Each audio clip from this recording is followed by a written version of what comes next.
So good morning everybody. Sunday और आज हम आगे बढ़ रहे हैं अपने सीए फाइनल फाइनेंशियल रिपोर्टिंग के शेयर बेस्ड पेमेंट वाले चैप्टर पर आगे बढ़ेंगे और इक्विटी सेटलमेंट ऑप्शन को और आगे बढ़ाएंगे। हमने यहाँ पे ऑलमोस्ट सारी चीजें खत्म कर ली थी, नंबर ऑफ एम्प्लॉयज तक भी आ गए थे।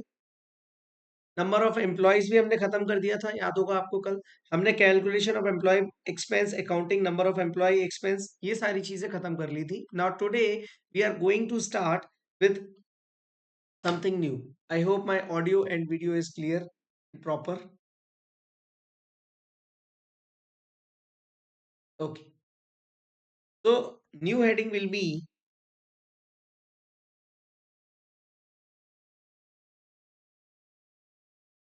Vesting period. अब थोड़ा सा हमें पढ़ना है वेस्टिंग पीरियड के बारे में। ये भी एक इंपॉर्टेंट एस्पेक्ट है।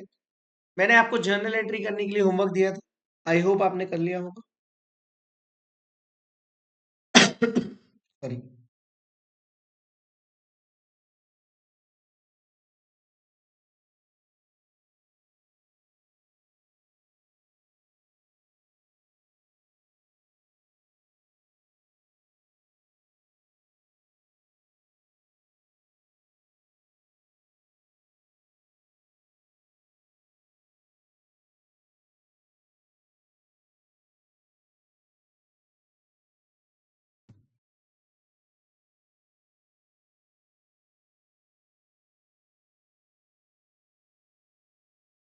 जर्नल एंट्री के लिए बोला था, वो आपने करा कि नहीं करा? क्या था, चलो पहले अपन जर्नल एंट्रीज भी देख ही लेते।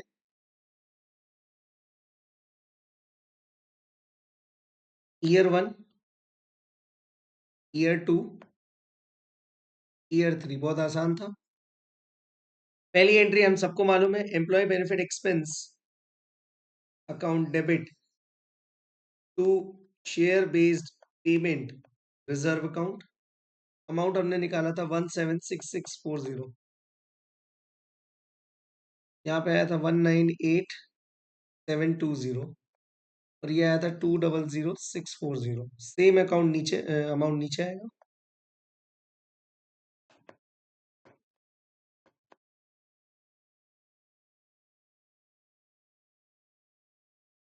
PNL account debit to employ benefit expense, same amount.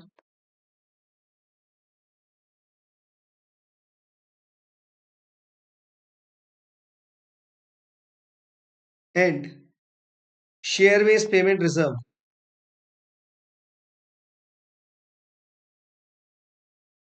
Debit to other equity. ये लास्ट ईयर आएगी 57666।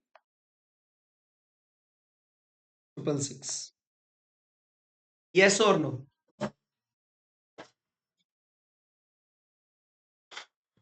ये हुआ कि नहीं?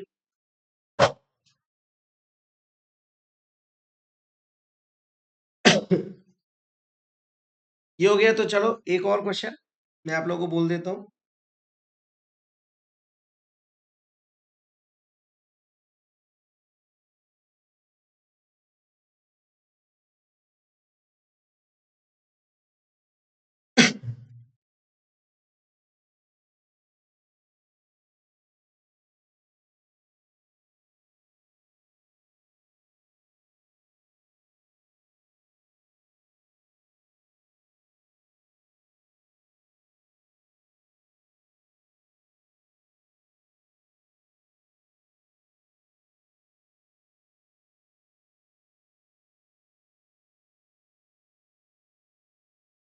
नहीं अभी नहीं, पहले वेस्टिंग पीरियड अपन समझते हैं, ठीक है। चलिए हेडिंग डाल दीजिए, वेस्टिंग पीरियड।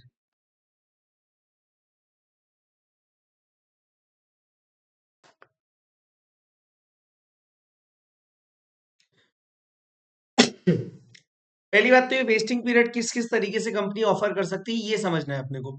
अब यहाँ पर ये समझने के लिए हमें ये समझना पड़ेगा कि भाई वेस्टिंग कंडीशन भी होती है। कई बार कंपनी वेस्टिंग कंडीशन देती है, कई बार वेस्टिंग नॉन वेस्टिंग की जगह पे नॉन वेस्टिंग कंडीशंस भी देती है। तो अपने को ये वेस्टिंग पीरियड दो कैटेगरीज में डिफाइन करेंगे अपन। ये चार्ट अपन बनाएंगे।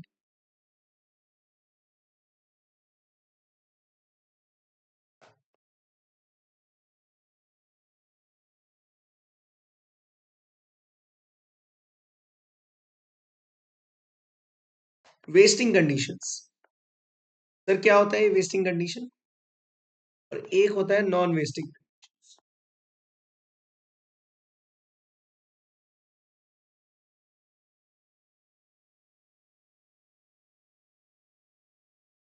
ठीक है। नाउ वेस्टिंग कंडीशन से अपन क्या समझेंगे? वेस्टिंग के अंदर दो चीजें होती हैं, या तो वो बोलेगा आपको कि भाई इतने टाइम पीरियड तक हमारे ऑफिस में सर्व करो आप, तो आपको हम एम्प्लॉय स्टॉक ऑप्शन स्कीम का फायदा देंगे, शेयर बेस्ड पेमेंट स्कीम का फायदा देंगे। या फिर सामने वाला पर्सन हमें बोल सकता है, कंपनी मतलब सामने वाला पर्सन मतलब कंपनी कंपनी क्या ऑफर देगी, या तो इतने साल मिनिमम 3 इयर्स आपको सर्व करना है, that is your service condition. Wasting condition दो टाइप की होती है, service condition,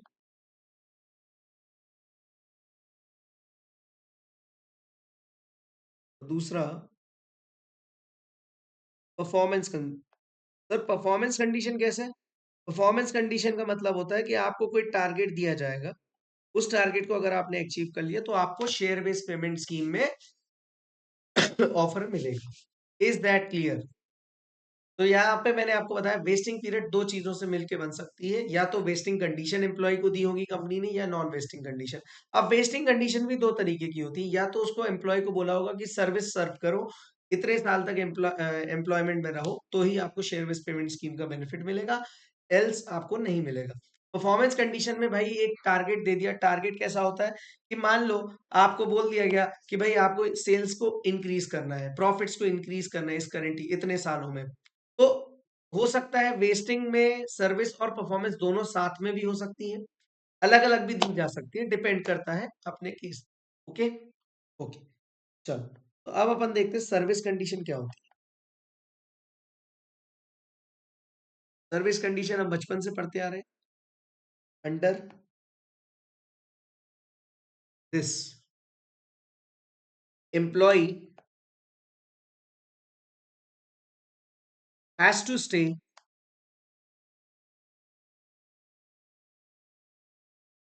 with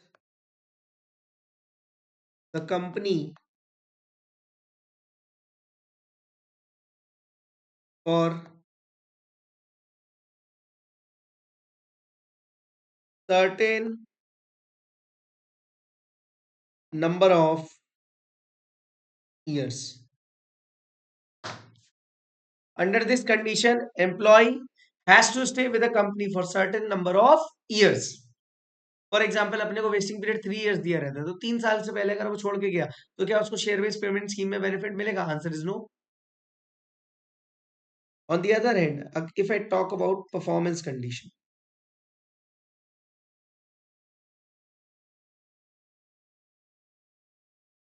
performance condition भी दो टाइप की होती है।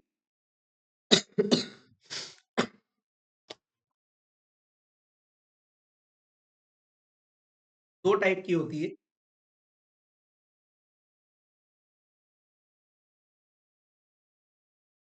First is non market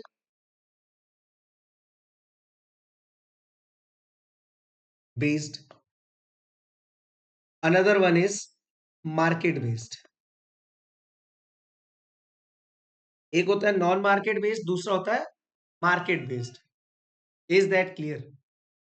sir non market based condition क्या होती है? नॉन मार्केट बेस्ड मतलब कंपनी ने जो आपको टारगेट दिया, that is internally related, solely related to the company itself. Solely related to the company itself मतलब कि मान लो एग्जांपल, यहाँ पे लिखेंगे अपन, target is set like for example increase in sales,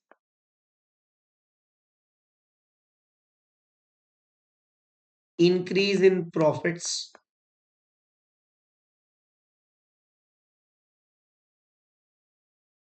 increase in EPS,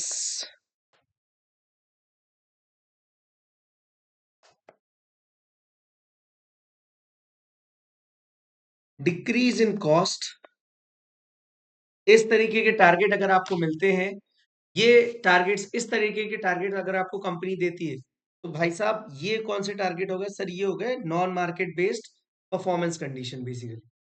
is that clear? Now इसी में आगे point number 2, wasting period is based on target, hence wasting period is estimated as to when target will be achieved। Basically यहाँ पे target achieve करने के लिए बोला गया है, तो जिस दिन टारगेट पूरा हो जाएगा उसी दिन वेस्टिंग पीरियड, उतना ही वेस्टिंग पीरियड अपन एस्टिमेट मान के चले। एंड expense is recognized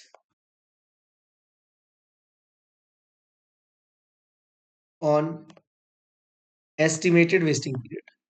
और यहाँ एक्सपेंस किसके बेसिस पे रिकॉग्नाइज होगा? एस्टिमेटेड वेस्टिंग पीरियड की। But this wasting period is reviewed and revised at every year. Is that clear guys? यहां पर वेस्टिंग पीरियड क्या हो रहा है? वेस्टिंग पीरियड टारगेट के बेसिस पे तो एस्टिमेटेड वेस्टिंग पीरियड लेंगे, और उसी बेसिस पे हम एस्टिमेटेड वेस्टिंग पीरियड के बेसिस पे हम एक्सपेंस को रिकॉग्नाइज करेंगे। याद रखना ये वेस्टिंग पीरियड हर साल रिव्यू होगा और रिवाइज भी हो सकता है। Coming to the second thing, just a moment please. Now यहाँ पे अब हमें लिख रहा है मार्केट बेस्ड के बारे में। What is the market based? तो मार्केट बेस्ड में क्या होगा? मार्केट से रिलेटेड कंडीशंस, जैसे कि यहाँ पे टारगेट कैसा मिलेगा,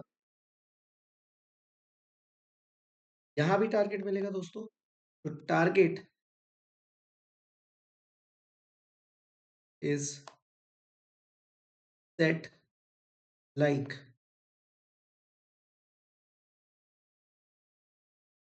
increase in market price of shares। Increase in market price of the share.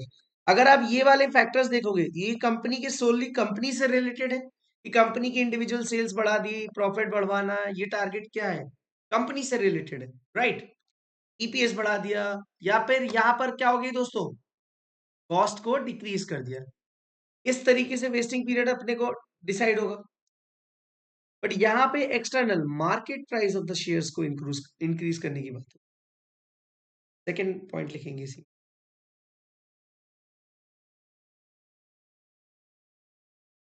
Under this situation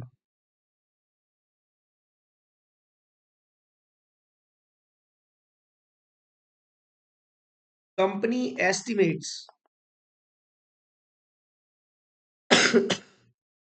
good morning Tiwari ji, good morning. आज आप लेट हो गए।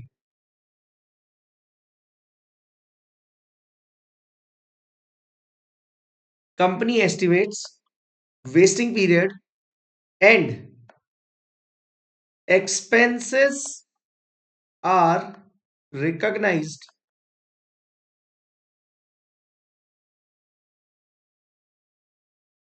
over entire estimated vesting period. क्या हुआ इस सिचुएशन में? कंपनी ने क्या किया? एस्टिमेट किया वेस्टिंग पीरियड, और जो एक्सपेंसेस थे वो रिकॉग्नाइज होंगे उस इंटायर वेस्टिंग पीरियड में। यहाँ पे क्या हो रहा था? इन दोनों में डिफरेंस क्या था? यहाँ पे जब तक टारगेट अचीव नहीं होगा तब तक का वेस्टिंग पीरियड मानते हैं। यहाँ पर आपको डे वन पे ही एक टारगेट टाइम भी देना पड़ेगा। Is that clear? Now if actual vesting period जो आपने एक्चुअल में दिया था वेस्टिंग पीरियड से एस्टिमेटेड वेस्टिंग पीरियड ज्यादा हुआ, मतलब आपने टारगेट अचीव करने के टारगेट जो अचीव हुआ भाई साहब, टारगेट जो अचीव हुआ मतलब मार्केट प्राइस, मान लो आपकी कंपनी की मार्केट प्राइस है शेयर की 200 रुपए, और मैंने बोला कि भाई साहब आपको शेयर बेस्ड पेमेंट स्कीम हम देंगे, मार्केट प्राइस 250 रुपए कर दो। आपने बहुत एफर्ट लगाए और ये मार्केट प्राइस करीबन 3 साल बाद बढ़ी, बट एक्चुअल में मैंने वेस्टिंग पीरियड 2 साल 2 इयर्स का ही देके रखा था। तो ऐसा अगर कुछ हो गया कि एक्चुअल में वेस्टिंग पीरियड 2 इयर्स का था और एस्टिमेटेड ज्यादा है, तो अपने को क्या करना है यहाँ पे, then entire remaining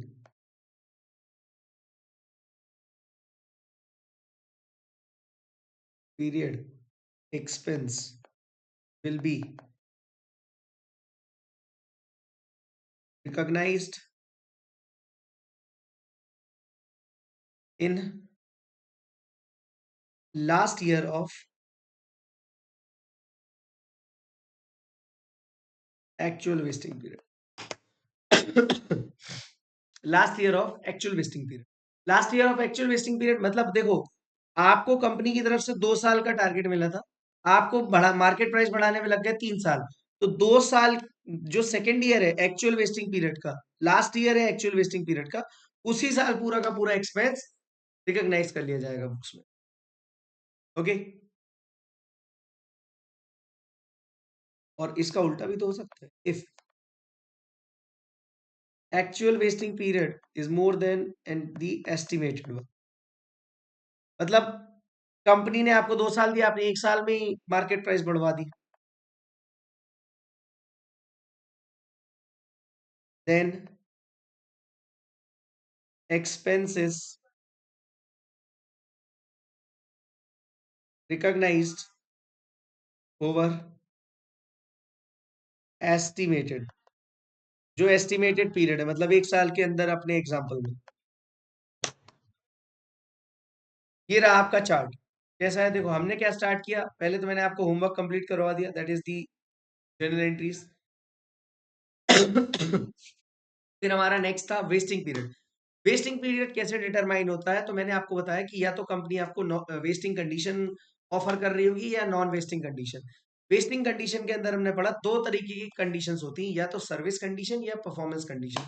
service condition मतलब under this employee has to stay with the company for certain number of years, जैसे कि हमने क्वेश्चंस में देखा था 3 साल का वेस्टिंग पीरियड है, तो that is nothing but the service condition. Performance condition again दो टाइप की होती है, नॉन मार्केट बेस्ड और market based.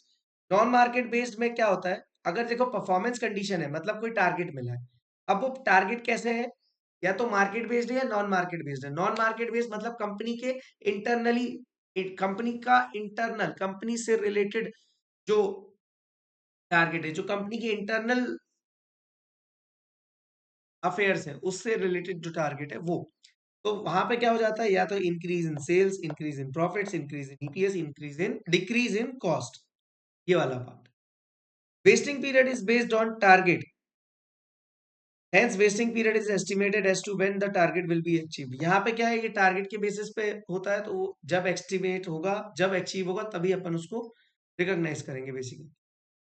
Expense is recognized on estimated wasting period, but this wasting period constantly reviewed and revised every year. हर साल review और revise होता है। तो मार्केट बेस्ड की बात करूं तो यहाँ पे क्या, बाहरी फैक्टर्स भी मार्केट के काम आते हैं, that is increase in market price of the shares. मान लो ये कंडीशन है, तो ये मार्केट बेस्ड कंडीशन है। इस सिचुएशन में कंपनी क्या करती है, एस्टिमेट करती है वेस्टिंग पीरियड और एक्सपेंस को रिकॉग्नाइज करती है ओवर इंटायर वेस्टिंग पीरियड। लेकिन अगर जो एक्चुअल वेस्टिंग पीरियड है और जो एस्टिमेटेड वेस्टिंग पीरियड है, एस्टिमेटेड बड़ा है एक्चुअल कम है, तो फिर हम लास्ट ईयर ऑफ एक्चुअल में पूरा रिकॉग्नाइज कर देते हैं। और अगर एक्चुअल बड़ा है एस्टिमेटेड छोटा है, तो फिर हम एस्टिमेटेड वेस्टिंग पीरियड पे ही रिकॉग्नाइज करेंगे। ये बात समझ में आती है कि नहीं, यस और नो। यस के लिए वाई का टाइप करें, नो के लिए N type. I will explain you again, just write it down, I am giving you 2 minutes. एक डाउट ये आया है कि सर एक्चुअल वेस्टिंग पीरियड मतलब वो कम डिटरमाइन होगा। Actual vesting period day one पे बता दिया जाएगा जब share based payment scheme offer हुई होगी, और उसी दिन आपको परफॉर्मेंस के लिए भी बोल दिया जाएगा। अब उसको लग गया टाइम ज्यादा परफॉर्मेंस करने में, लेकिन उसने किया ना परफॉर्मेंस, हाँ। बस ये देख लेना एस्टिमेटेड वेस्टिंग पीरियड, मतलब जो एस्टिमेट किया है आपने डे 1 पे और जो एक्चुअल वेस्टिंग पीरियड है उसमें कौन ज्यादा है। ज्यादा जो है, अगर एस्टिमेटेड ज्यादा है तो अपने, और एक्चुअल वेस्टिंग पीरियड कम है, तो एक्चुअल वेस्टिंग पीरियड के लास्ट ईयर में सारा एक्सपेंस रिकॉग्नाइज कर दो, इंड एस 102 बोलता है। और एक्चुअल ज्यादा, एस्टिमेटेड कम है, तो एस्टिमेटेड में तो काम हो ही जाएगा, क्योंकि एस्टिमेटेड मतलब जितने में होना है। Is that clear? चलिए अब हम लिखते हैं non wasting condition. Non wasting condition क्या होती है? नॉन वेस्टिंग कंडीशन में आपको सबसे पहले दोस्तों लिखना है कि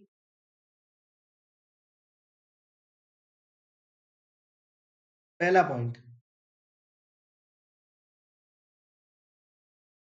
इन such cases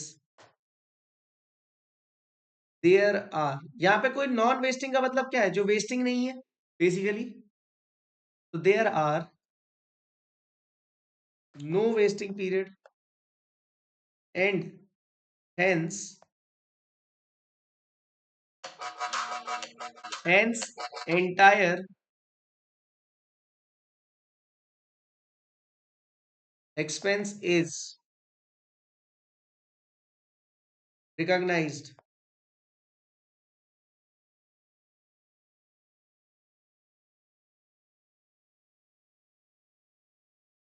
at the time of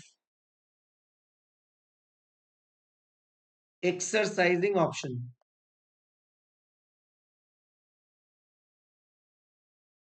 In such cases, there are no wasting period, hence entire expenses recognized at the time of exercising option. यहाँ wasting period है ही नहीं, डायरेक्टली दे दिए। और बट इस यहाँ पे एक रेस्ट्रिक्शन भी है, in such cases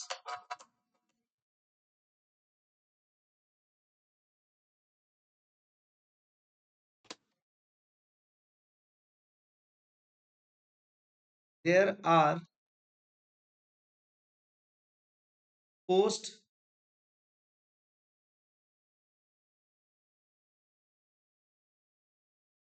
wasting restriction, post wasting restrictions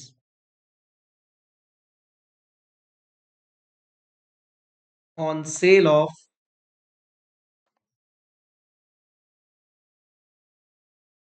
shares, but that does not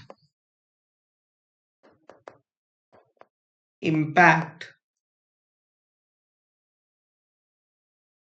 expense recognized।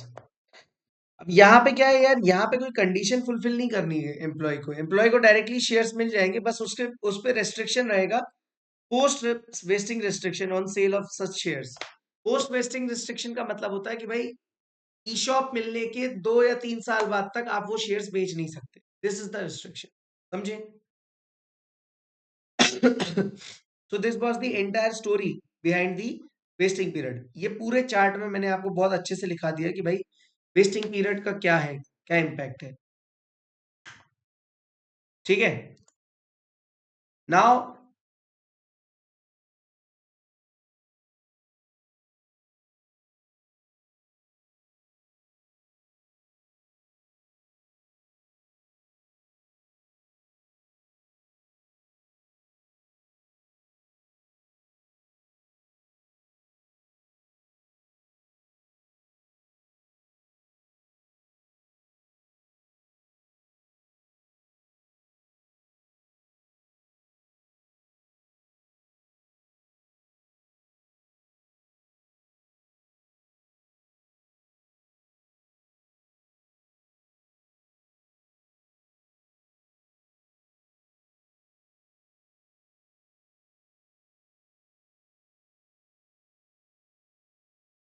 Chart copy कर लीजिए पूरा, लिख लो आराम से।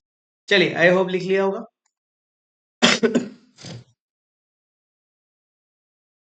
The point is now we are eligible to do a question. Oh my god, question जो कि आपके study material का भी है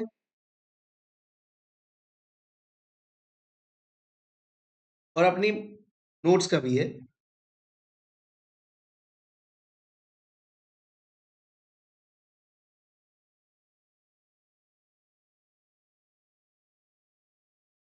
Here it is. Illustration number 7.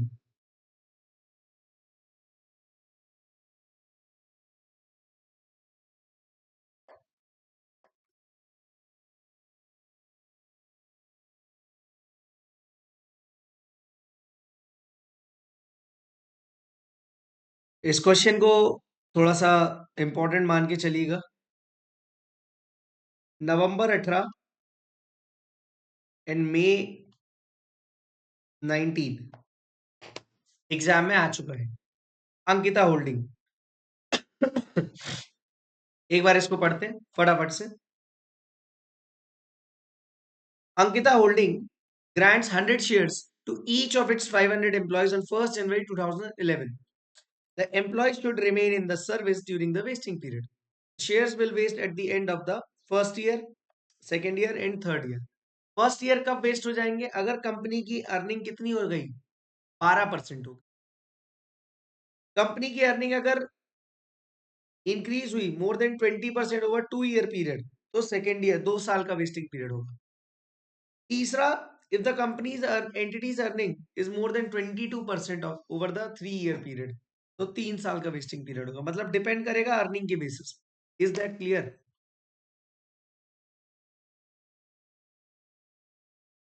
Now now fair value of the on the grant date is 122। ये fair value आपको दे दी गई।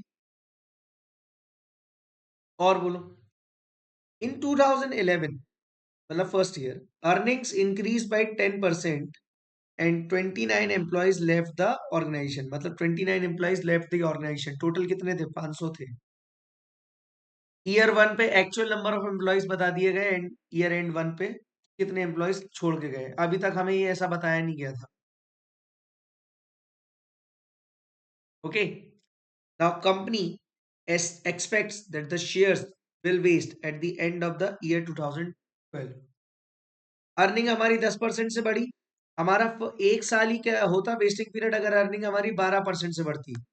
ये हमें दिया हुआ था कंडीशन। क्या हमारी अर्निंग बढ़ी 12% से? Yes or no? Answer is no. हमारा वेस्टिंग पीरियड सेकेंड ईयर पे चला जाएगा। Company expect that the share will vest at the end of the year 2012. Okay. Company also expect that additional 31 employees will leave the organization in the year 2012 and 440 employees will receive their share at the end of 2012. अच्छा, at the end of 2012 company's earnings increased by 18%। मुझे बताओ कितनी बढ़ानी थी? 20%। कितनी बढ़ी? 18%। कहना इसे अब ये 3 साल का हो जाएगा वेस्टिंग पीरियड। ये बात समझ में आ रही कि नहीं? बोलो।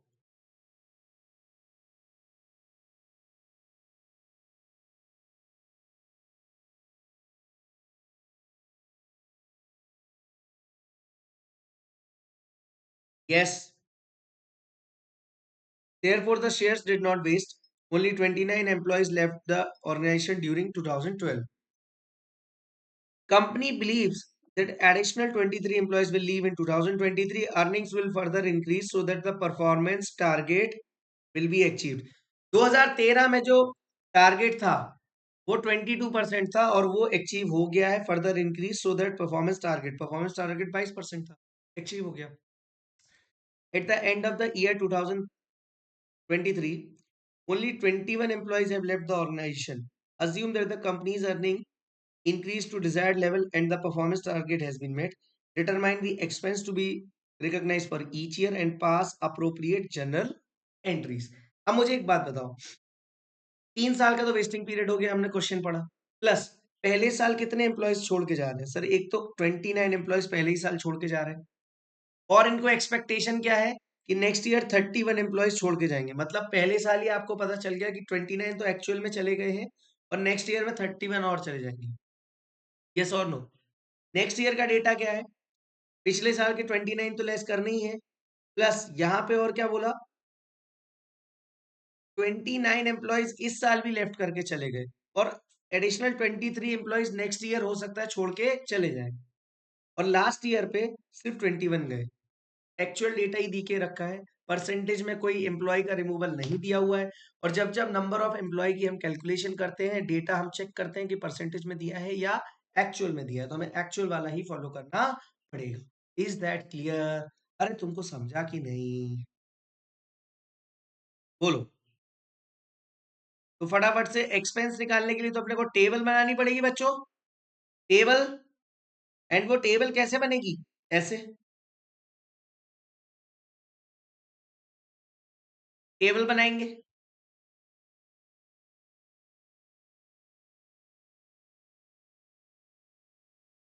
ये रही क्या? टेबल। टेबल आ गई। यस।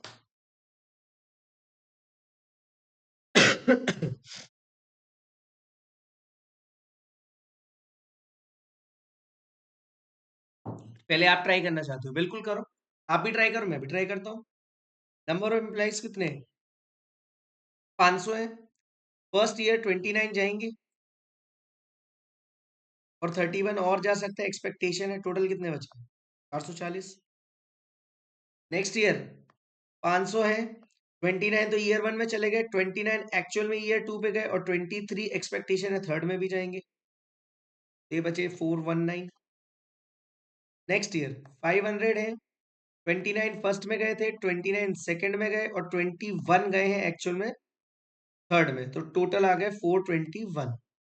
ये आपका एम्प्लॉइज आ गया। क्वेश्चन हमने डेप्थ में पढ़ा था, इसलिए हमने फटाफट से इसको कर लिया। 100 एम्प्लॉय, 100 ऑप्शन सभी को मिल रहे। एक की फेयर वैल्यू 122 है। यहां पर एक कैच है। सोचो ये क्वेश्चन 2 बार आया है यार, कुछ तो लॉजिक होगा ना, इसको 2 बार सीए फाइनल की एग्जाम में कैसे पूछ लिया? मुझे बताओ, जब आप ईयर वन पर थे तो क्या आपको मालूम था कि 3 साल वेस्टिंग पीरियड होने वाला है?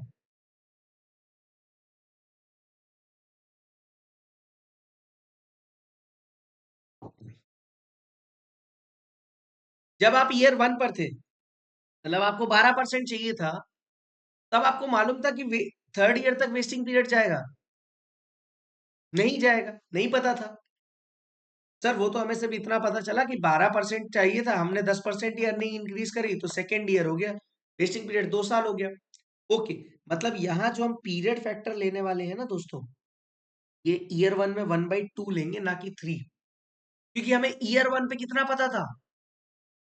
Second year only. हाँ, ये समझ में आया कि नहीं? अच्छा, ये कितना लेंगे? ये तो हम 2/3 लेंगे, और ये 3/, लेंगे। ये 3/3 की जगह ऐसा भी ले सकते हैं, 1। अरे हाँ, है ना?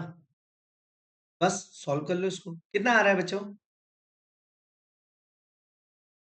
268400 की 000? चेक कर लेना भाई, तुम लोग जो आंसर बता रहे हो, मैं उसी से आंख बंद करके लिखते जा रहा हूँ। ये भी हो जाएगा 268400, 268400। और फाइनल की एग्जाम में पता है, यहाँ गलती हुई थी बच्चों से, ये 1/3 करके आ गए थे बच्चे। अब मुझे बताओ गलत हो गया कि नहीं? क्योंकि डे वन में तो आपको पता ही नहीं। ये कितना है? 3407 कितना बचा? 723867। 3407 खत्म। पॉइंट इज ये कितना है? 5136,200। ये बचा कितना? 1728333।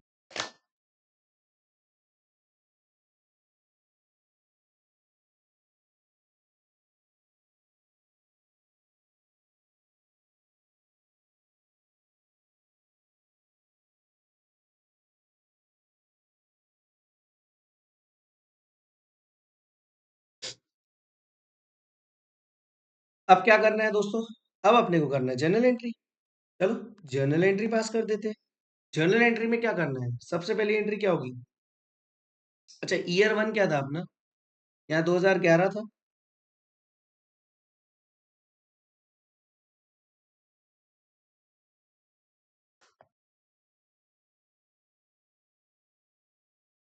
बस वो ईयर डाल देना, 2011, 2012। एग्जाम में इस तरह से जनरल एंट्री मत करके आना जैसे मैं करवा रहा हूँ। कारण ये एक ही टेबल में जनरल एंट्री कर दोगे ना, वो मार्क्स नहीं देगा। एंट्री आपको नॉर्मली जैसे आप करते आते हो बचपन से वैसे करना है। Employee benefit expense account debit to share based payment reserve, कितना आएगा? 2684,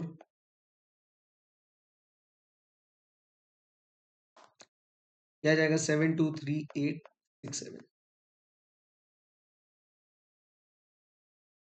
1728।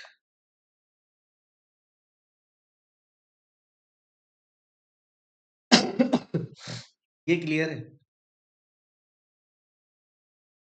Next is purely debit to employ benefit expense, same. Last entry क्या होगी? Share based payment reserve debit to other equity, क्या जाएगा? टोटल कितना था ये क्यूमुलेटिव वाला? 5136,200, 5136,200, 5136,200। बोलो, ये इम्पैक्ट समझ में आ रहा है सभी का? अरे हाँ, है ना? पक्का? तुमको सब आ रहा है? बहुत अच्छे बच्चे हो यार, very cute, very cute people, good. चलो, इसी के नीचे एक और क्वेश्चन दिया है, उसे भी देख लेते हैं, बुरा मान जाएगा नहीं तो। ये भी हमारी नोट्स का क्वेश्चन है, लेकिन मैं मॉड्यूल साथ साथ में आपको रेफर क्यों करा रहा हूं, उसका कारण है, मैंने सब कुछ इनकॉर्पोरेट कर दिया है, सारे क्वेश्चंस हम डिस्कस करने वाले हैं।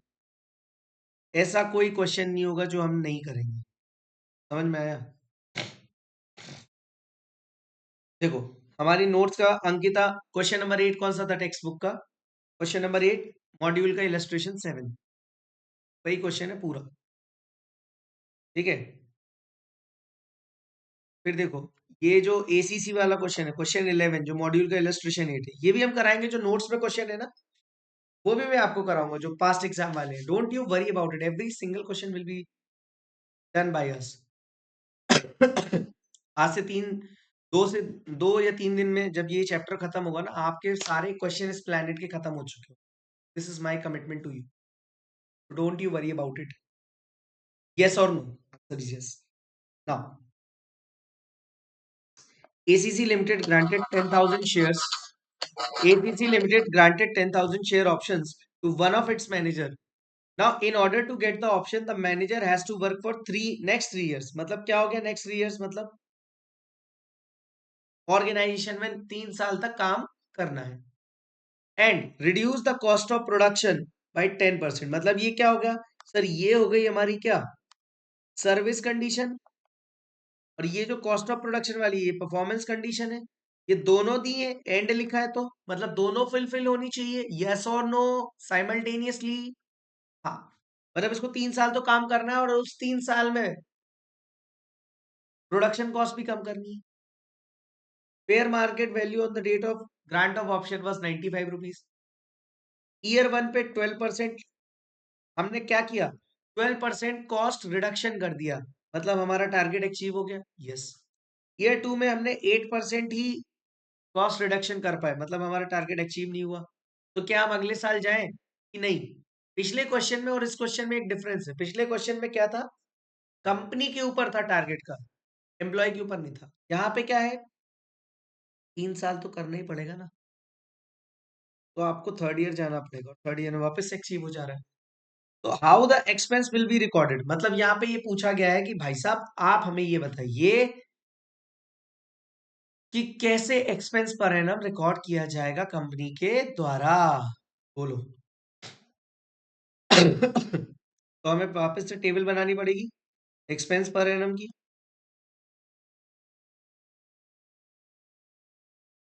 चलिए, उठा लेते हैं एक्सपेंस पर एनम की टेबल।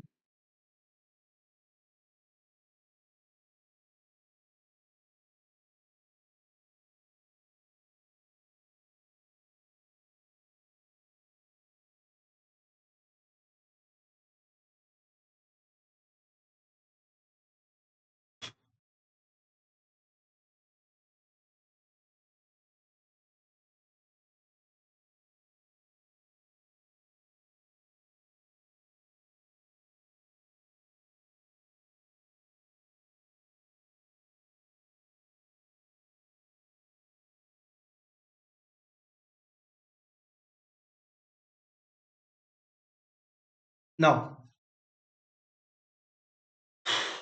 चलो स्टार्ट करें। यहाँ पे ईयर 1 2 3 दिए हैं, पन्ने में भी वही लिखा है, बस अपन पूरा लिखना है ना। कितने एम्प्लॉयज को दे रहे हैं?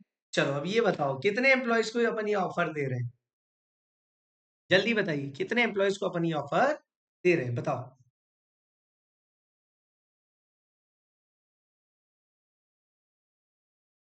ओनली वन, क्योंकि one of its manager. Number of options कितना दे रहे हैं? 10,000। फेयर वैल्यू पर ऑप्शन 95 दिया है।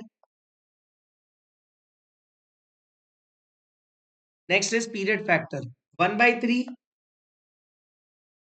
ये तो क्लियर है ना, पहले साल देखो 3 साल का तो वेस्टिंग पीरियड है ही, तो पीरियड फैक्टर में अपॉन में तो डिवाइड आएगा टोटल पीरियड।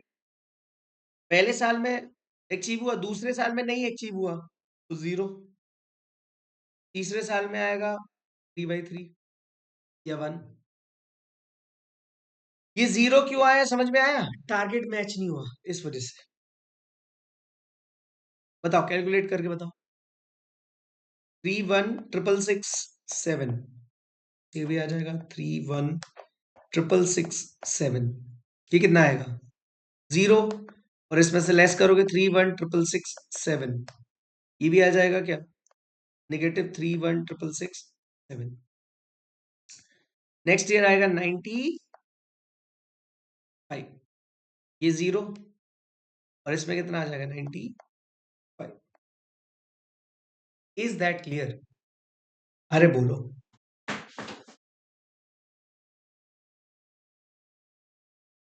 सर बट अब ये एक्सपेंस तो नेगेटिव आ गया, तो हम क्या करेंगे? कुछ नहीं करना है बच्चों, एक एंट्री रिवर्स मार देना। हम एंट्री क्या करते थे? Employee benefit expense account debit to share based payment reserve, reverse मार देना। Share based payment reserve account debit to employ benefit expense. जब भी फिगर नेगेटिव आएगा, मैंने आपको ऊपर लिखाया भी था एस्टिमेट के दौरान।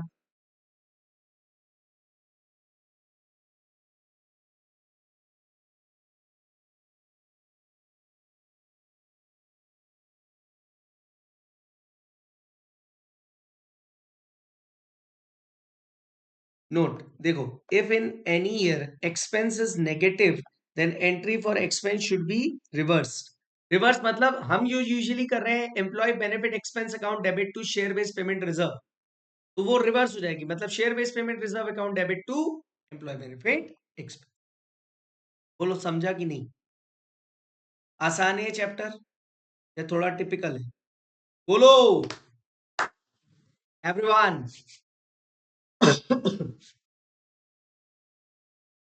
सर आसान है।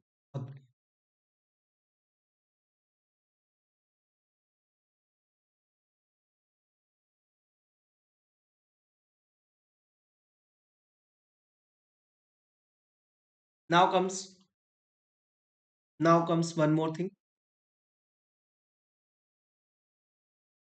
अनदर क्वेश्चन, अनदर चैप्टर तो नहीं, यही चैप्टर है बट एक और क्वेश्चन। मॉड्यूल में आप आओ, इलस्ट्रेशन 8 के बाद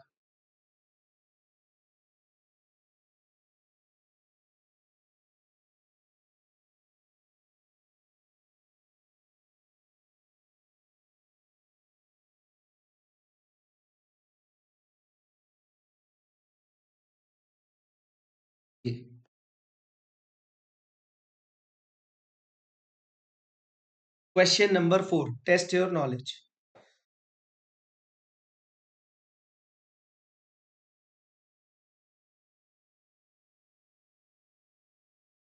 बुक पे भी है अपने।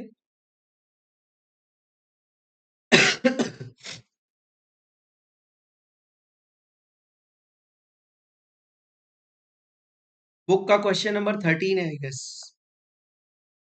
बुक का क्वेश्चन नंबर 13, यस।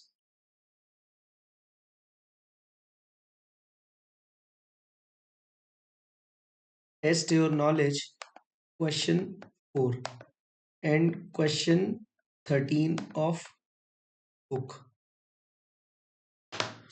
नाउ ध्यान से समझना क्या बोल रहा है क्वेश्चन, ध्यान से देखिएगा। An entity P issues share based payment plan to its employees based on the below details. Number of employees कितने हैं? 100. Fair value 25. मार्केट कंडीशन है, शेयर प्राइस को हमें कहां तक पहुंचाना है? 30 रुपए पर शेयर. 30 रुपए पर शेयर समझते हो? 30 रुपीज पर शेयर हमें उसकी मार्केट प्राइस पहुंचानी है. ठीक है सर. सर्विस कंडीशन क्या दी है? To remain in service until the market condition is fulfilled. मतलब 30 रुपए जब तक शेयर प्राइस नहीं हो जाती तब तक हमें सर्विस में रहना है. लेकिन एक्सपेक्टेड वेस्टिंग पीरियड हम यहाँ पे रख रहे हैं 4 years का. ठीक है. ना वो ये बोल रहे हैं define expenses related to such share based plan in each year subject to the following below scenario. Point number 1, अगर हमने 25-30 रुपए वाली जो शेयर प्राइस है वो 3 साल में ही पहुंचा दी तो.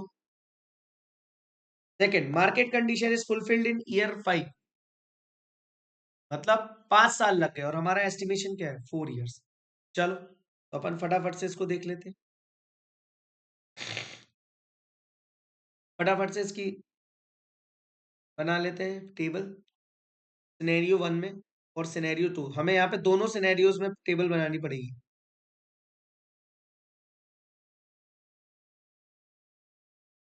टेबल इस बार पहले वाले केस में 3 साल की बनेगी, दूसरे वाले केस में 5 साल की बनेगी. क्यों?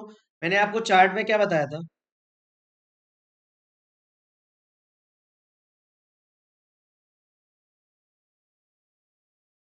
Market condition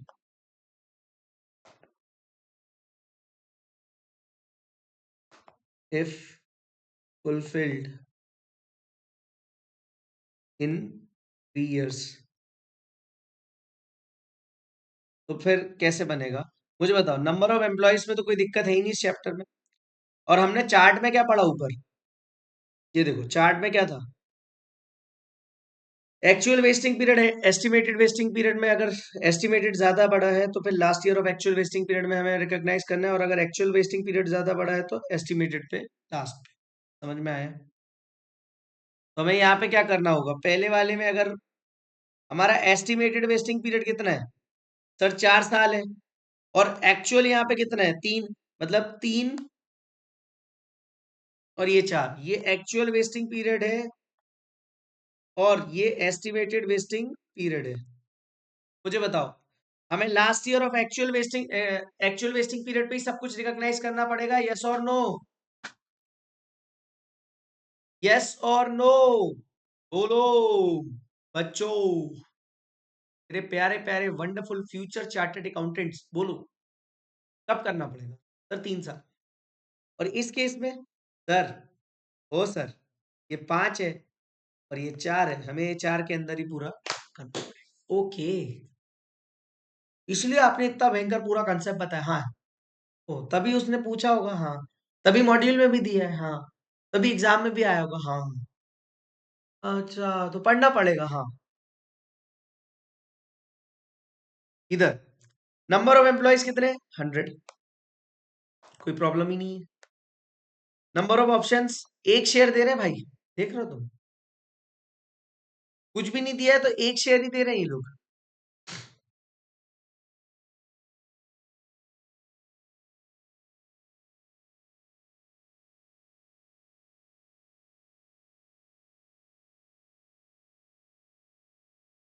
fair value option कितने की है?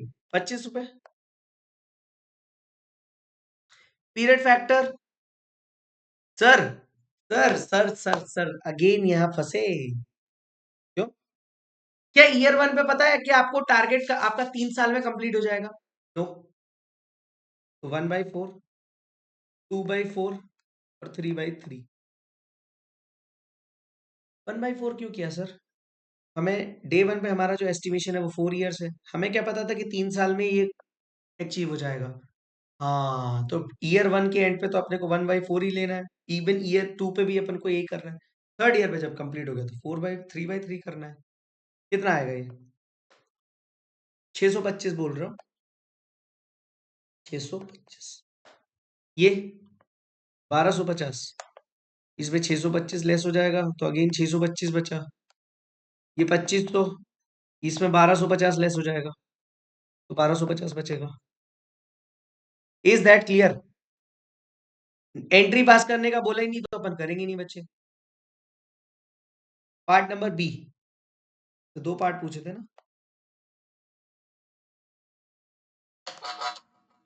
Now if market condition fulfilled, just a second बच्चों, good morning sir, sorry for the interruption, just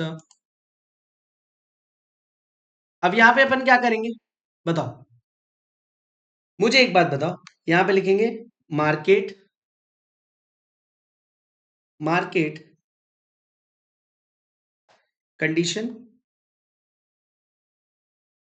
if fulfilled in 5 years, yes or no, answer is yes. Now again अपन को बनाना पड़ेगा, तिवारी जी अपन लिख भी रहे हैं कि नहीं, ये तुम लोग लिख भी रहे हो कि नहीं, तुम सब लोग, पता लगा सिर्फ मैं ही लिख रहा हूँ, आप तो हैंड रिटन दे देना। ईयर 5 नहीं बनाएंगे, ऐसे लिख के काट देने का। पूछो क्यों, क्योंकि भाई साहब हमने क्या सीखा है, actual wasting period is greater than the estimated wasting period, then the entire expense is recognized over estimated wasting period बच्चों, yes or no, then why? So don't you worry about it. Now what we will do is, यहाँ पे हम लिखेंगे 100 100 100 और एक line और मार देंगे यहाँ पे, अगेन 100, ठीक है, 1 1 1 1, 25 25 25 एंड 25, यहाँ तो 1/4 था ही, यहाँ 2/4 था, यहाँ 3/4 था, और यहाँ 4/4 होगा, खत्म, ये सीधा सीधा हो जाएगा। कितना आया, ये तो 625 ही था, ये भी 1250 था, 625 यहाँ आ जाएगा, ये लेस कर दिया 625 से, ये आ जाएगा 625, ठीक है, फिर ये कितना आया 1875, 1875, तो 1250 आ जाएगा दोस्तों, एंड देन यहाँ पे कितना आ गया 625 अगेन आ गया, again this is what 2500, now 1875, ये कितना आ गया, मैं यहाँ लिख दे रहा हूँ 625, हर साल 625 रुपए का एक्सपेंस हमने किया, और इसी के साथ हमारा वेस्टिंग पीरियड का जो काम था वो पूरा खत्म हो गया है। बोले ये समझ आया तुमको कि नहीं, पक्का पक्का पक्का पक्का पक्का पक्का, बहुत बढ़िया।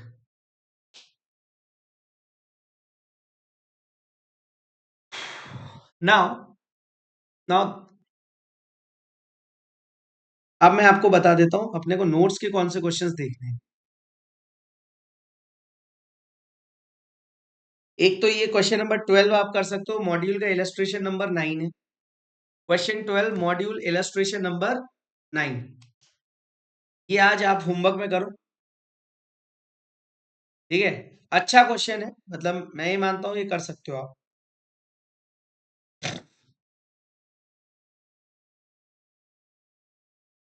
क्वेश्चन 10 मैं कराऊंगा, 9 भी मैं कराऊंगा, अच्छा क्वेश्चन है आरटीपी का।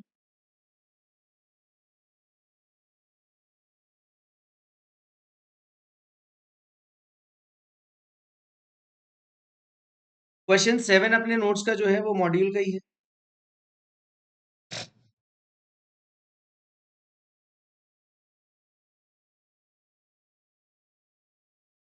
ये रहा मॉड्यूल का test your knowledge question number 5। तो आपको आज तो होमवर्क में क्वेश्चन है, कौन से, एक तो मॉड्यूल का टेस्ट योर नॉलेज, मैं इसको इंसर्ट कर देता हूँ,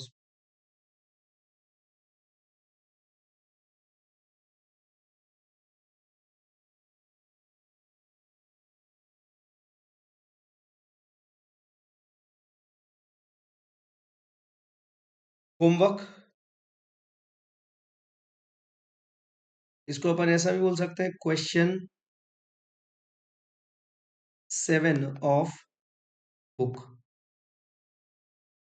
ठीक है, चैप्टर जब खत्म होगा तो फिर अपन अपना क्वेश्चन बैंक भी उठाएंगे। फिर मैं आपको ये दिखाऊंगा कि कौन सी वैरायटी ऐसी रह गई है जो अपन ने टच नहीं करी है, सॉल्व नहीं करी। ट्रस्ट मी, सब कुछ होगा। क्वेश्चन नंबर 7 ये होमवर्क, क्योंकि ये ट्राई आप कर सकते हो, अच्छा क्वेश्चन है। और मॉड्यूल का क्वेश्चन नंबर, इलस्ट्रेशन नंबर 9।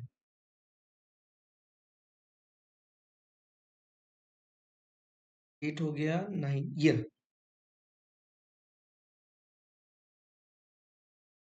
कर पाओगे? अच्छे क्वेश्चन है, एग्जाम में अभी तक नहीं आए, आ सकते हैं। Question 13 of book. ये दो क्वेश्चन आपको होमवर्क करने हैं, ठीक है। Now we are starting with something new. हमारा ये वेस्टिंग पीरियड से रिलेटेड सारा डिस्कशन खत्म हो गया। हमने एक्सपेंस पर एनम देख लिया, अकाउंटिंग देख ली, कैलकुलेशन ऑफ एम्प्लॉयज देख लिया, उसके बाद वेस्टिंग पीरियड भी देख लिया। अब इक्विटी सेटलमेंट ऑप्शन में हमारे पास दो चीजें बची हैं, एक तो मॉडिफिकेशन ऑफ द स्कीम, दूसरा बचा है कैंसलेशन ऑफ द स्कीम। बहुत इंपॉर्टेंट है एग्जाम पॉइंट ऑफ व्यू,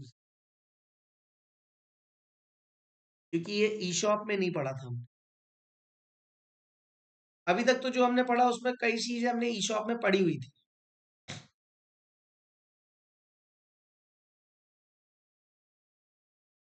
तो फर्स्ट ऑफ ऑल हेडिंग डालेंगे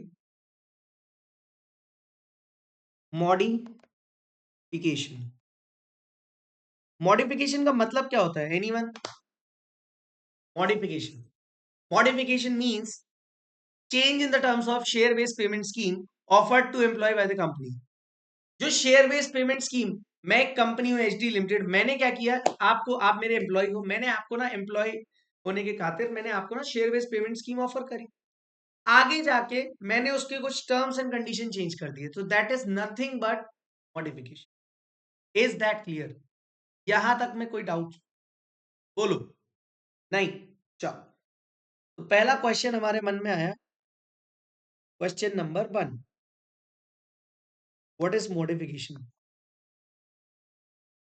हम एक एक चीज बहुत अच्छे से लिखेंगे और हमारे नोट्स ही हमारा ब्रह्मास्त्र बनेगा लास्ट में।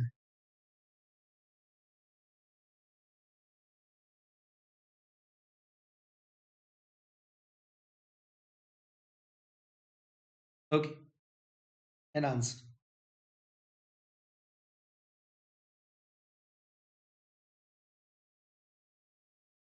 It is change in terms of share based payment scheme offered to employees by the company. It is change in the terms of share-based payment scheme offered to employees by the company. Now, mind में आएगा आपका दूसरा question, change तो है, change क्यों करती company यार, एक बार में सही से नहीं बता पाती है क्या? तो मन में आएगा, मन की बात करते हैं बच्चों अपन। वाई मोडिफिकेशन, देखो क्वेश्चन में भी मोदी है, इंडियस में भी मोदी, घर घर Modi. Why modification? Reason simple सी बात बोलूं, जिस एम्प्लॉय को अपन ने शेयर बेस्ड पेमेंट स्कीम दी, वो एम्प्लॉय इंटरेस्टेड भी तो होना चाहिए उस स्कीम में। मान लो आपने, फिर आपका शेयर की प्राइस है 100 रुपए, आपने एम्प्लॉय को 20 रुपए में ऑफर किया शेयर बेस्ड पेमेंट स्कीम, लेकिन एम्प्लॉय को भी दिख रहा है कि day by day share price कम होती जा रही है, पहले 500 थी अभी 100 हो गई, और 100 वाले को आपको 20 में दिया जा रहा है। और बाय द टाइम आपको जो वेस्टिंग पीरियड कंप्लीट करना है उस टाइम तक तो हो सकता है 60-70 रुपए और कम हो जाए market price of the share. तो एम्प्लॉय तो सोचेगा काय के लिए इसकी शेयर बेस्ड पेमेंट स्कीम के चक्कर में रुकूं, मैं तो चाहता हूं दूसरे के यहाँ पे। तो make the employee interested in the scheme, देख के हम company come up with modification. यहाँ पे कंपनी क्यों आती है मॉडिफिकेशन लेके? एम्प्लॉय को इंटरेस्टेड रखने के लिए कि अगर मान लो फेयर मार्केट प्राइस कम हो रही है शेयर्स की तो एम्प्लॉय का इंटरेस्ट खत्म हो जाएगा। लेकिन लेकिन उसको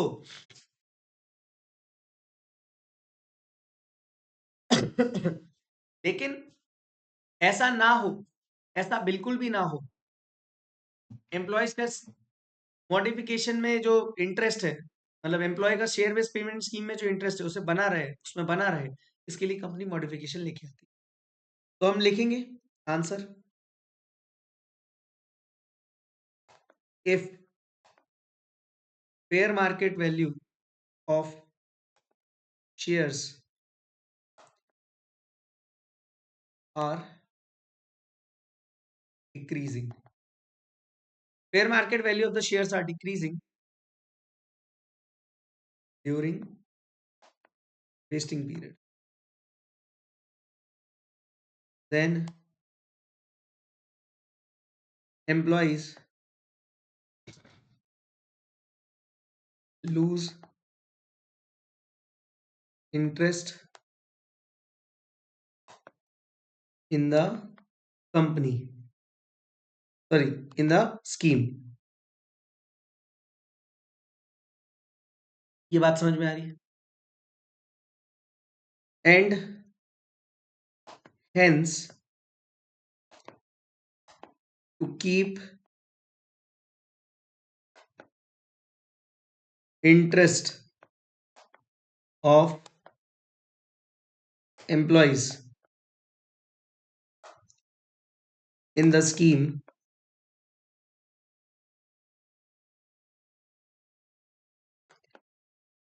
modifications are made। ये लॉजिक समझ में आया?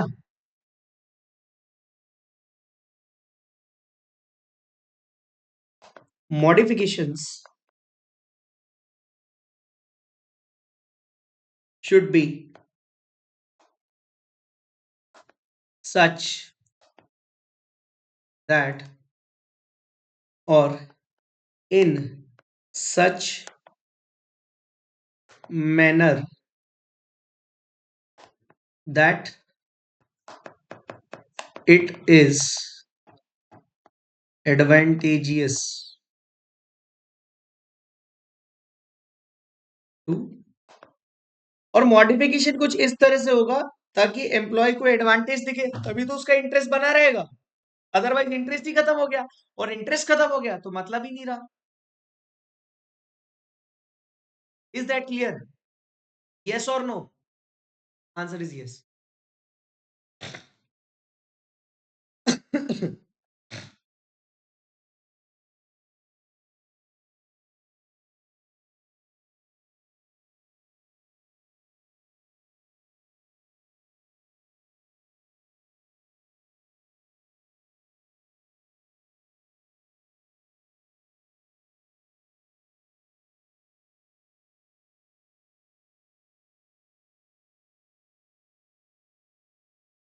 Now third point.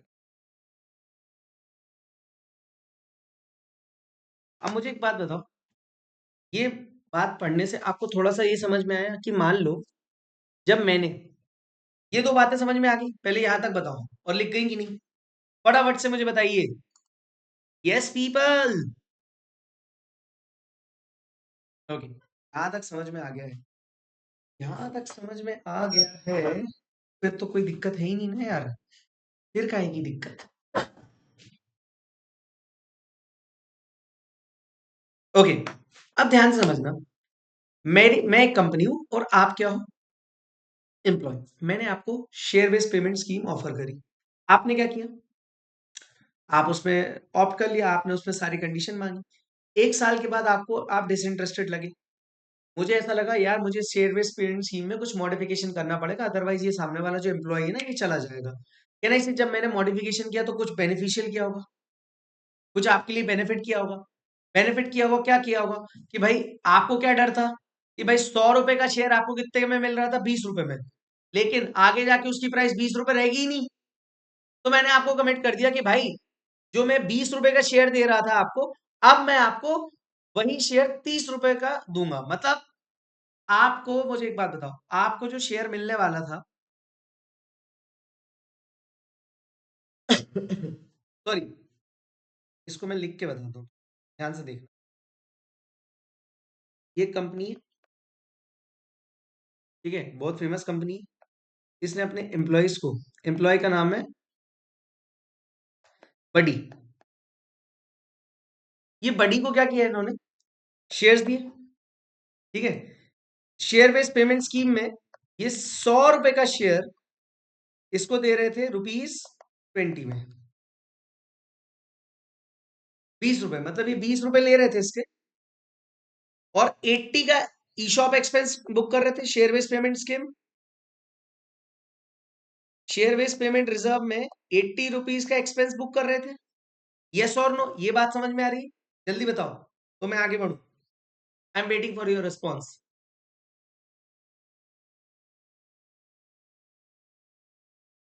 हाँ, ठीक है। अब मुझे एक बात बताओ, ये जो एम्प्लॉय है ना, इसको पता चल गया कि यार ये मार्केट प्राइस जो अभी 100 रुपए दिख रही है, आज से 1 साल पहले तो 300 रुपए थी, 300 से घट के 100 हुई, और ये 100 वाला मुझे 20 में दिया जा रहा है, जिसके लिए मुझे 3 साल यहाँ पे सर्विस देनी पड़ेगी। हाँ है ना? हाँ। तो भाई साहब ये 3 साल बाद हो सकता है 20 रुपए का भी ना बचे।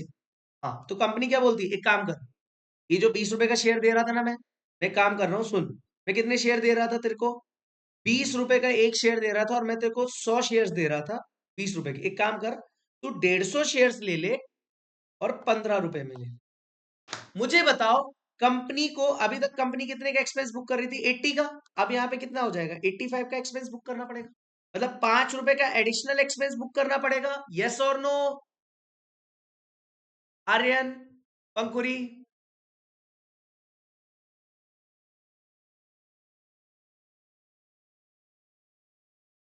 ये बात समझ में आ रही है कि नहीं? अरे मुझे एक बात बताओ कि पहले आपको 100 रुपए का आपका शेयर है आपकी कंपनी का, आपने एम्प्लॉय को 20 रुपए में प्रॉमिस किया, मतलब 80 तो आप शेयर बेस्ड पेमेंट रिजर्व के नाम से डेबिट कर रहे हो, सॉरी क्रेडिट कर रहे हो। Yes or no? 80 रुपए का एक्सपेंस बुक कर रहे एम्प्लॉय बेनिफिट एक्सपेंस के नाम से, लेकिन आगे जाके जब मॉडिफिकेशन किया तो आपने 100 की जगह उसको 150 शेयर दे दिए। मतलब एनआई से ये 5 रुपए तो पर शेयर बढ़ा एक्सपेंस, प्लस ये 50 शेयर्स और एडिशनल देने पड़ गए, तो इन पे भी एक्सपेंस बुक करना पड़ेगा। कैन आई से ड्यू टू मॉडिफिकेशन हमें being the company additional expense book करना पड़ेगा। बस मुझे ये समझाना था कि यहाँ पे जब भी मॉडिफिकेशन होगा तो एडिशनल एक्सपेंस बुक हो। कैसे होगा? देखो, आप पहले उसे 100 दे रहे थे 20 रुपए के हिसाब से, मतलब 100 शेयर्स पे 80 रुपए का एक्सपेंस बुक कर रहे थे।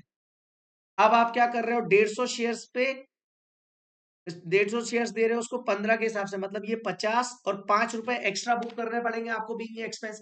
तो 50 शेयर्स का एडिशनल एक्सपेंस और 5 रुपए का एडिशनल और बढ़ गया। ये एडिशनल एक्सपेंस भी तो आपको एम्प्लॉय बेनिफिट एक्सपेंस में रिकॉर्ड करना पड़ेगा।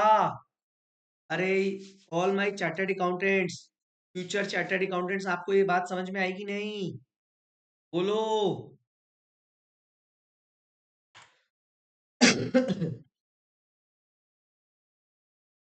डन।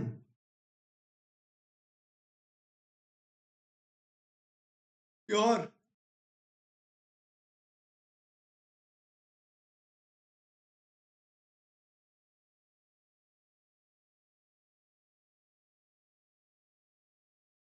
ये बात समझ में आई? चलो, तो फिर अगली लाइन लिखते हैं अपन।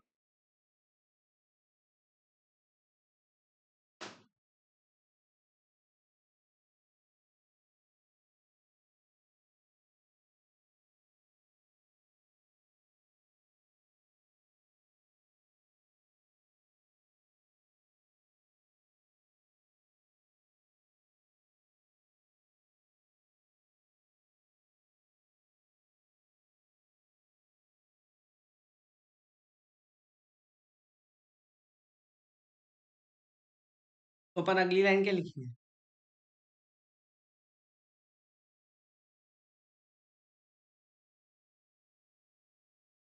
दिस, ये जो एडिशनल एक्सपेंस हुआ, तो इस एडिशनल एक्सपेंस का क्या करना है? तो अपन लिखेंगे this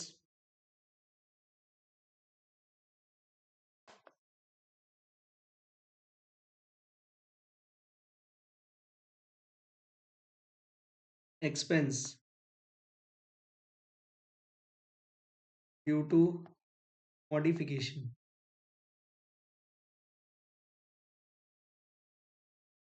will be advantageous to employees and it is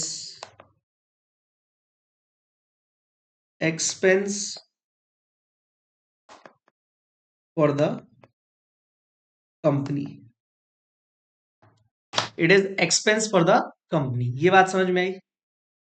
sir अब यहां तक पिक्चर में ये समझ में आया कि एक तो होता है मॉडिफिकेशन। मॉडिफिकेशन हमने समझा कि क्यों होता है, तो उससे हमें ये पता चला कि भाई जब भी होगा एम्प्लॉय का इंटरेस्ट प्रोटेक्ट करने के लिए होगा, और कंपनी के लिए एडिशनल एक्सपेंस होगा। कंपनी के लिए जब एडिशनल एक्सपेंस होगा तो उसको कैलकुलेट कैसे करें? तो भैया नेक्स्ट क्वेश्चन आ गया, question number 3,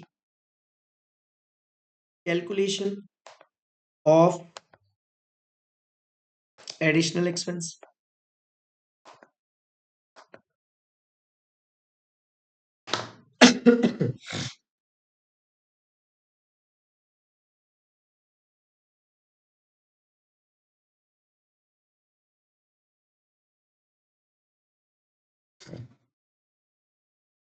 answer, it can be calculated in two ways। दो तरीकों से कैलकुलेट हो सकता है। दो तरीके। पहला तरीका, पहला तरीका हमने क्या किया, हमने 100 शेयर्स की जगह 150 शेयर्स दे दिए बस। एक्सपेंस में कोई चेंज नहीं किया, प्राइस वही रखी 20। ऐसा भी हो सकता है, डिपेंड करेगा कौन सा केस। या फिर हमने एक्सरसाइज प्राइस ही चेंज कर दी, 20 की जगह 15 कर दी। समझ में आई? ये दो तरीके होते हैं, इन दोनों तरीकों को से कैलकुलेट किया जाएगा।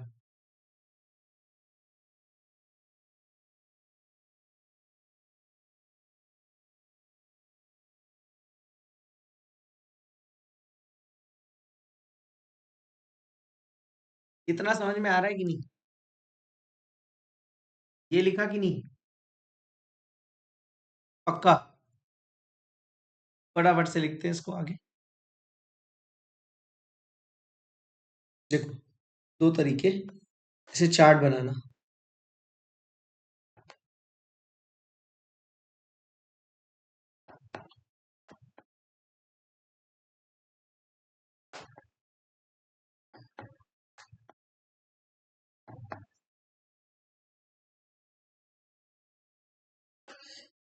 इंक्रीज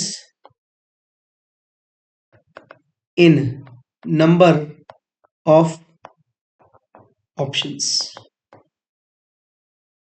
और डिक्रीज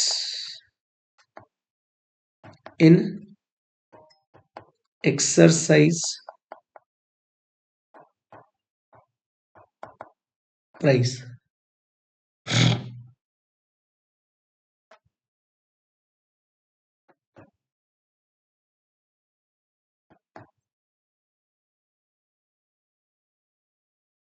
सो यहां पे एडिशनल एक्सपेंस ऐसे निकलेगा, additional expense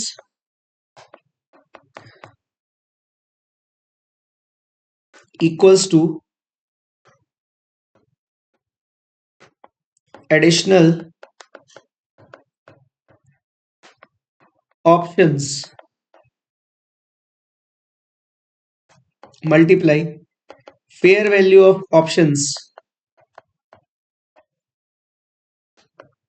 after modification. Fair value change है कि नहीं वो भी हो सकता है, सेम हो सकता डिफरेंट हो। Is that clear everyone? Okay. जो भी आया,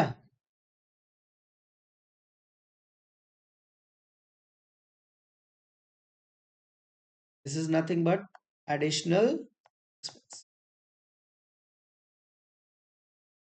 ठीक है। और दूसरा, यहां पे क्या होगा?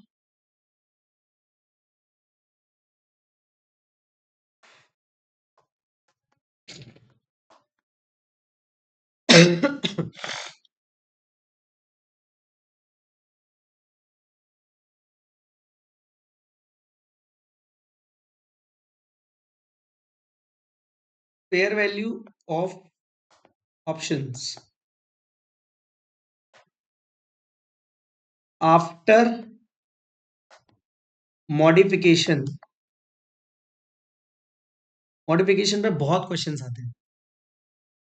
Less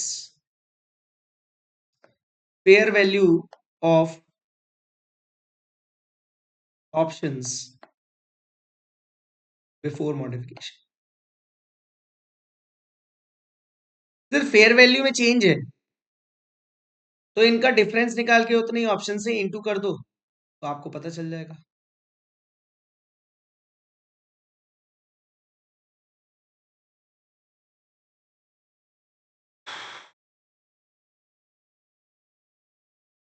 done.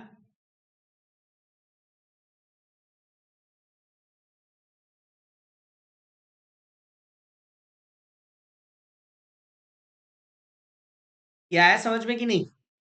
बोलो। तो now question is question number 4। अब इसका बुक्स में कैसे ट्रीटमेंट करेंगे?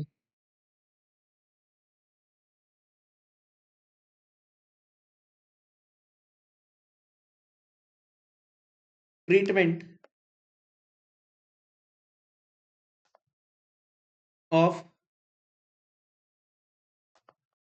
Additional expense. तो इंडियस बोलता है it should be written off over remaining vesting period, that is date of modification to vesting date. Is that clear? जो बैलेंस वेस्टिंग पीरियड बचा है, जिस दिन मॉडिफिकेशन हुआ वहां से लेके जो बैलेंस पीरियड बचा है, उसमें हम रिमेनिंग वेस्टिंग पीरियड के दौरान एक्सपेंस को रिकॉग्नाइज राइट ऑफ कर देंगे। ये आया समझ में? श्योर? लिख लिया?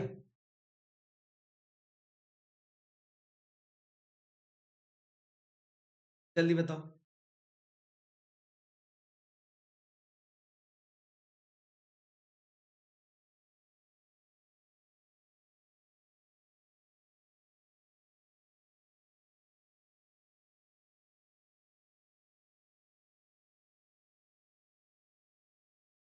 तो यहां पे क्या करना है, अब ये क्वेश्चन सॉल्व करेंगे।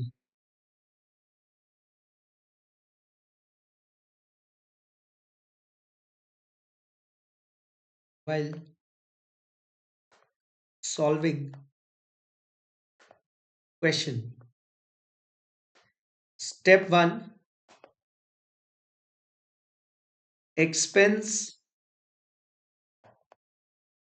per annum without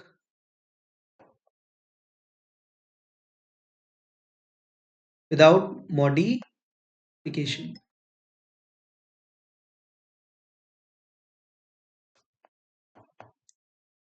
Step 2, expense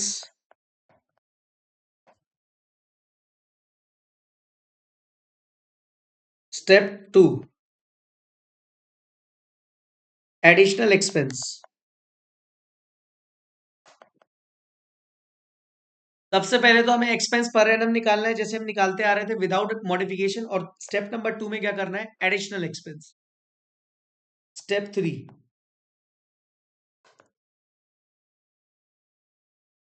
step number 3 क्या आएगा, total expense.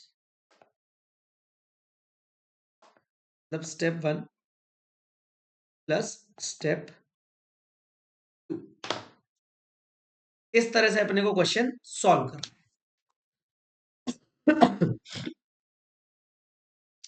This was the entire thing about modification.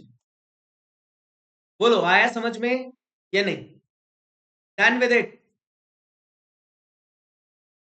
Okay okay, now hello, am I audible? Okay, तो यहां तक आगे हम मॉडिफिकेशन का कंसेप्ट पूरा खत्म कर दिया। कल हम इसके क्वेश्चंस करेंगे। आज अपने को क्लास यहीं रोकनी पड़ेगी, because due to CA foundation exams and CA foundation की एग्जाम सेंटर वगैरह विजिट करना होता है, तो आज की क्लास हम यहीं रोकेंगे। बट टुडे, हाँ, और हाँ, today was the last day of the demo batch. Okay, कल से सिर्फ वही स्टूडेंट्स ज्वाइन कर पाएंगे जो जिनका रजिस्ट्रेशन हो गया है। सो आपको रजिस्ट्रेशन करना है, आप मेरे व्हाट्सएप नंबर दैट इज 8871296220 पर व्हाट्सएप कर सकते हैं किसी भी चीज के लिए। ओके, आज के लिए क्लास यहीं पे रोकते हैं। और इसके अलावा ये जितने भी वीडियोस हैं, ये अब आपको या तो लैपटॉप या मोबाइल ऐप के फॉर्म में, जो भी आपका कन्वीनियंट भी रहेगा, उसमें मिल जाएंगे। साथ ही साथ जिन्होंने रजिस्ट्रेशन करा लिया उनको बुक्स पहुंच चुकी है, क्वेश्चन बैंक हार्ड कॉपी पहुंच चुकी है, और जिनको पेंडिंग है वो कलेक्ट करवा लीजिए। ओके, नंबर मैंने ऑलरेडी आपको दे दिया था। आई होप यहां तक कोई दिक्कत नहीं है। कल का होमवर्क जरूर करके आना, 2 क्वेश्चंस मैंने आपको दिए हैं। कल से अपन टाइमिंग्स बढ़ाएंगे अपनी, है ना? ओके, सो दैट अब अपनी जो टारगेट है 5th मार्च तक हमें एनी हाउ ये बैच खत्म करनी है, and we will do it. Okay, so that's it from my side. All the best, take care, good day.